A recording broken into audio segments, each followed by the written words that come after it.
Senhor presidente, senhores e senhoras deputadas, o deputado Pedro Lupião havia me alertado. Cuidado que a mesa ela está com um pequeno defeito e ela pode cair a qualquer momento. E realmente, na hora que eu coloquei os papéis, a mesa desmoronou. E é pela vez primeira, senhor presidente, e caros paranaenses que nos assistem pela TV Sinal, e aos senhores educadores paranaenses que nos prestigiam na sessão de hoje, é pela vez primeira, em 24 anos, agora no 25º ano, que eu estou usando esta tribuna.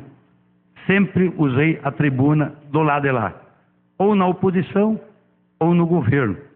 Mas agora, diante de um defeito nos móveis, eu uso essa tribuna.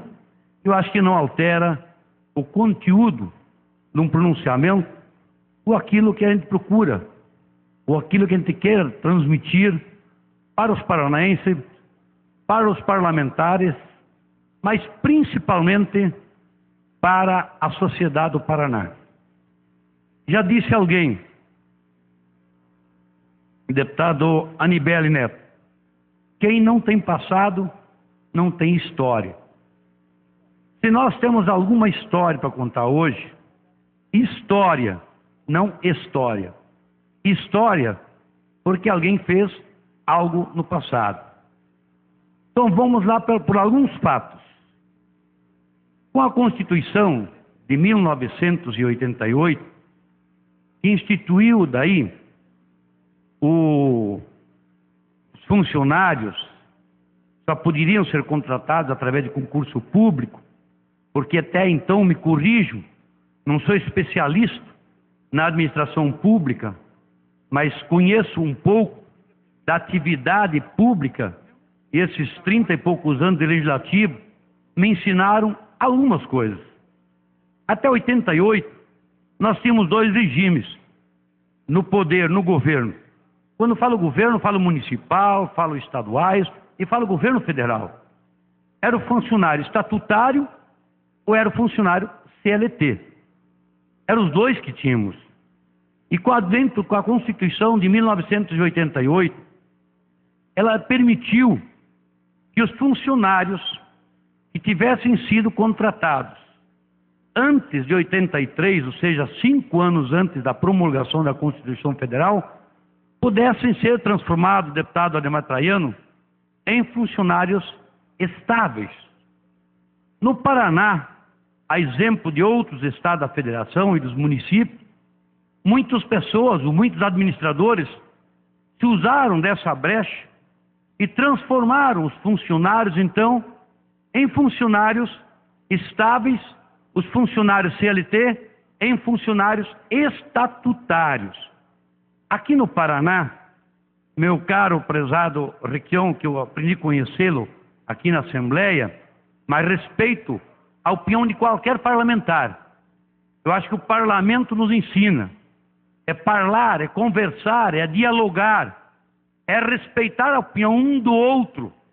Porque se nós fôssemos todos unânimes, não haveria necessidade de nós estarmos reunidos para debater determinado projeto ou debater determinadas questões administrativas. É por isso que tem o parlamento, não no Paraná e não no Brasil, mas no mundo. Existe o parlamento para que se possa ser aperfeiçoado as questões administrativas. Assim eu tenho agido na Câmara Municipal e assim eu tenho agido também aqui na Assembleia Legislativa. Pois muito bem, deputado Luceno, eu ouvi o seu pronunciamento. Eu escrevi exatamente o que a Vossa Excelência ia falar e mostrei para o deputado Paulo Litro. Diz, olha o que falou do deputado Hussein. Eu disse, nada foi aprovado. Aqui, nesta casa, neste plenário, ou mesmo na sessão realizada no restaurante, isso é importante que a sociedade do Paraná... Deputado Hélio, Vossa Excelência está escrito no horário do grande expediente por 15 minutos, Então, Vossa Excelência passa a usar o horário do grande expediente. Obrigado, presidente, deputado Traiano. Nada se tem votado em relação às mensagens que foram enviadas pelo governador a essa casa. Disse o deputado Hussein, eu reafirmo aqui também, não é justo nós transmitirmos algo para a sociedade do Paraná que não corresponda com a verdade. O que se votou aqui foi um requerimento para transformar o plenário em comissão geral. Ponto. Nada mais. Nada mais. Esta é a bem da verdade. Eu aprendi, eu não sou educador, eu não sou professor. Na minha família eu não tenho nenhum professor. Mas a educação que eu entendo, o que é educação, não é só o professor ir na sala de aula e transmitir conhecimento para os nossos filhos. Educação é respeitar a vontade, respeitar a opinião de cada cidadão para a liberdade da sua expressão. Isso para mim também é educação. Aliás, é isso que deve ser dito. E é bom que os paranaenses saibam. Ninguém dos 54 deputados, ninguém de sã consciência é inimigo da educação. Como é que pode dizer uma coisa dessa? Eu sei que os senhores estão aqui a serviço de um partido político. Vocês estão aqui a serviço de um partido político para esconder as mazelas de Brasília, para esconder as vergonhas, as barbaridades, as roubalheiras que existem em Brasília. Isso nós não podemos esquecer, não. E eu quero dizer aqui, senhores deputados, com muita tranquilidade, com muita tranquilidade, o nosso líder, o líder do governo, deputado Luiz Cláudio Romanelli, junto com os deputados da bancada do governo, antes mesmo de votarmos o requerimento de transformar o plenário em comissão geral, já tinha um substitutivo, subscrito pelos parlamentares, que não tirava nenhum direito de professor nenhum.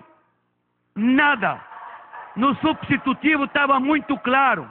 E eu quero falar para você, paranaense, que está me assistindo em casa agora. Seja professor ou não seja professor, não se tiraria nenhuma vantagem dos professores do Paraná. Os professores continuariam com anuênio. Eu conversei com os professores e sempre converso com os professores. Nunca me neguei de conversar com professores. Recebi os professores na minha cidade, Marechal Cândido Rondon. Aliás, fiz menção dessa tribuna na semana passada, quando os próprios professores transmitiram para mim: deputado, nós não podemos perder conquistas, direitos que nós obtivemos nos últimos anos, quais sejam o anuênio, o quinquênio, o PDE, o Vale Transporte. Foram questões levantadas pelos próprios professores no meu escritório, na minha cidade, Marechal Cândido Rondon. Conversei com eles numa reunião, dezenas de professores estavam reunidos. Conversei com professores de diversas cidades por telefone, por mensagem, trocando ideias, dizendo para os professores aquilo que nós estávamos fazendo aqui na Assembleia Legislativa. A bancada do governo estava fazendo, junto com o acordo do próprio governador. Porque é importante tem que se dizer também, aqui nós temos deputado de oposição e de situação. É bonito você aprovar um projeto de lei, deputado Bernardo Carli. Você aprova o projeto, recebe aplausos e vai no governador e o governador o veta. Você aprova um projeto na Câmara Municipal, o prefeito o veta. O Congresso aprova uma lei, a presidente veta. Resolveu a questão? Não. A questão você se resolve no diálogo, no entendimento, nas conversas. E foi assim que nós temos agido como deputado da base integrante do governo do Estado do Paraná. E deixar muito claro, mais uma vez, que nada, deputada Amara, cantora Amara, eu sei quanto a senhora tem sofrido, como a Cláudia também, quanto tem sofrido, porque nada tem se votado aqui na Assembleia. Ainda haverá de se votar, e não sabemos de que forma o governo vai enviar essas mensagens para esta casa. Mas um outro fato, me permitam, senhores deputados e caros paranaenses, que nos assistem através da TV Sinal. Eu disse há pouco, quem não tem passado não tem história. E eu quero contar uma história para vocês agora. Sou deputado desde 1991. Desde 91. Estou no meu 7º mandato. Eu disse antes, para os paranaenses que estão nos assistindo em casa, que a Constituição de 88, ela impôs determinadas obrigações para o administrador público. E aqui no Paraná, nós tínhamos as duas categorias, funcionários estatutários e CLTs. As duas categorias. Em 92, se não me falha a memória, o governador Roberto Requião transformou os funcionários CLTs em funcionários estatutários, com estabilidade.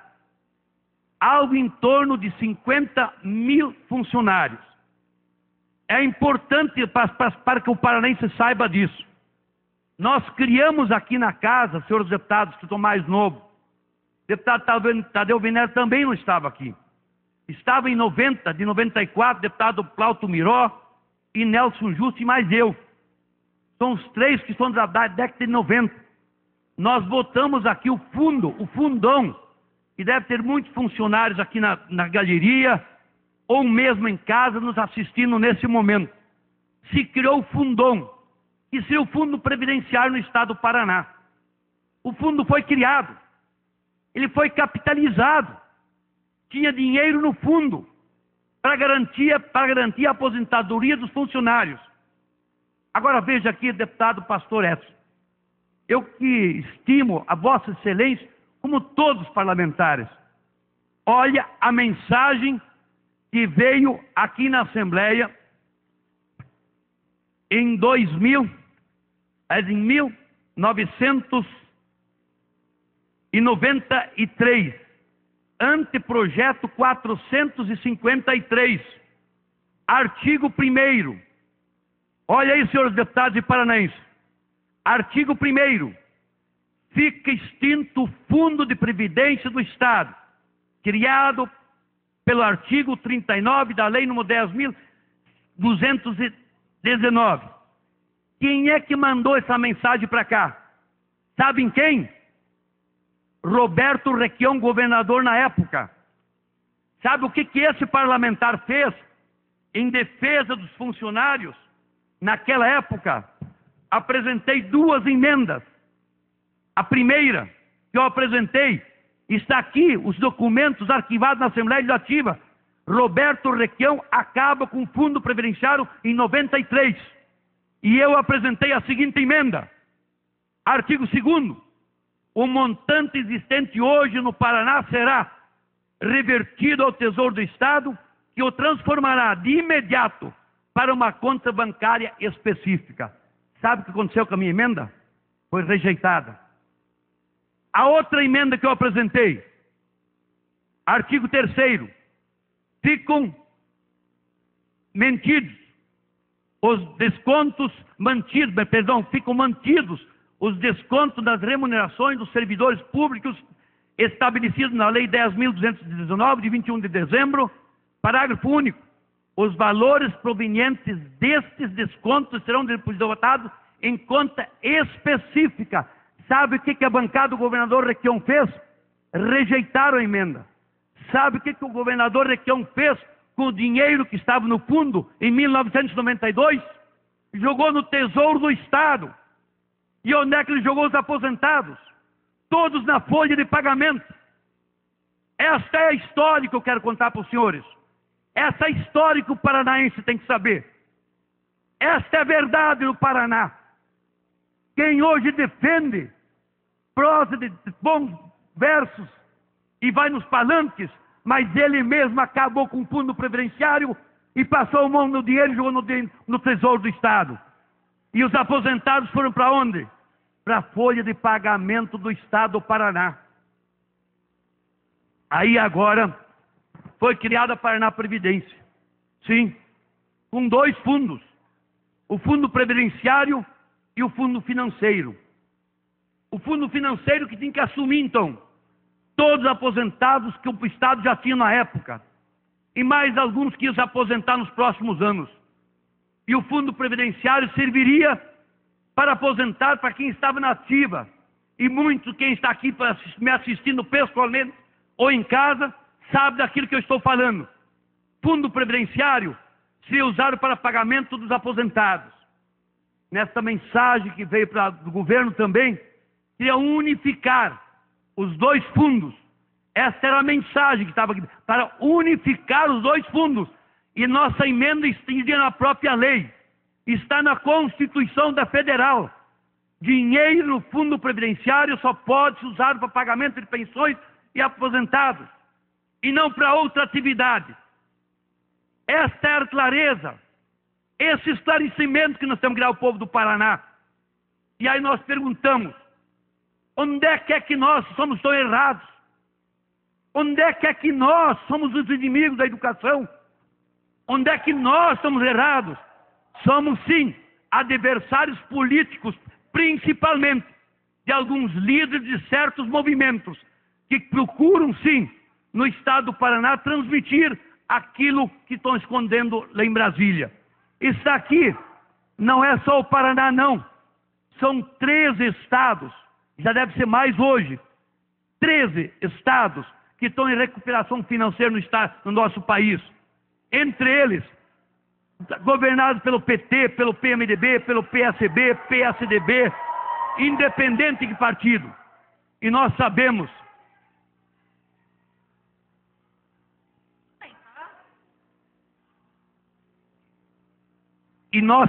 também, senhor presidente e senhores deputados, que o Paraná não é uma ilha. Todos nós sabemos, os maiores economistas, os mais otimistas economistas do Brasil, estão dizendo hoje que o Brasil, na verdade, é atravessar uma crise sem precedente. Essa é a realidade. É o Brasil, é os estados, são os municípios, são as empresas, são os empregados, são os empresários, somos todos nós. Qual é o crescimento do país? Mas é bem na verdade. Se erros existem em governos, devem ser corrigidos. Há questões que dependem única e exclusivamente do parlamento para ser corrigido. Algumas leis. Mas há questões administrativas que são resolvidas pelo chefe dos executivos nos 3 níveis: prefeitos, governadores e presidente da República. Questões da educação no Paraná, há questões pontuais que têm que ser resolvidas, sim, mas essas questões têm que ser resolvidas administrativamente e não serão objeto de votar aqui nesta mensagem. Isso é importante que o povo do Paraná saibam. O que nós estamos votando não é se falta uma merendeira.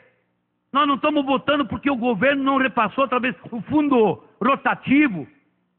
Nós não estamos discutindo aqui nenhum projeto porque é uma obra paralisada. Aliás, e por falar em obras paralisadas, no Brasil está cheio. No governo federal está cheio. E não só obras paradas.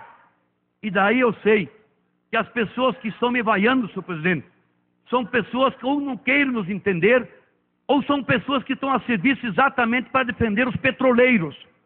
Para defender quem? Para defender os mensaleiros. Há até alguém que diz que os mensaleiros deviam ser julgados diante do petrolão, diante do petróleo, por juizado de pequenas causas. Palavras ditas não por esse parlamentar, mas palavras ditas por um ministro do Supremo Tribunal Federal. Essa é a realidade brasileira. Pessoas que de repente nada tinham, e não sei o que diga, a imprensa mostra isso. Pessoa que cuidava há 8, 12 anos atrás, senhores deputados, senhoras deputadas, cuidava de um zoológico, e hoje diz que é um dos maiores fazendeiros do Brasil. Diz a imprensa e mostra a imprensa, mostram as redes sociais, que que é um dos maiores acionistas nos grandes frigoríficos do nosso Brasil, em 12 anos, sai do zoológico e se torna um mega empresário no nosso país. É contra isso, sim, que nós temos que combater. É contra isso que eu espero que a sociedade brasileira, sim, vá à rua também pedir providências e que sejam responsabilizados as pessoas que causaram um dano irreparável para o nosso país. A nossa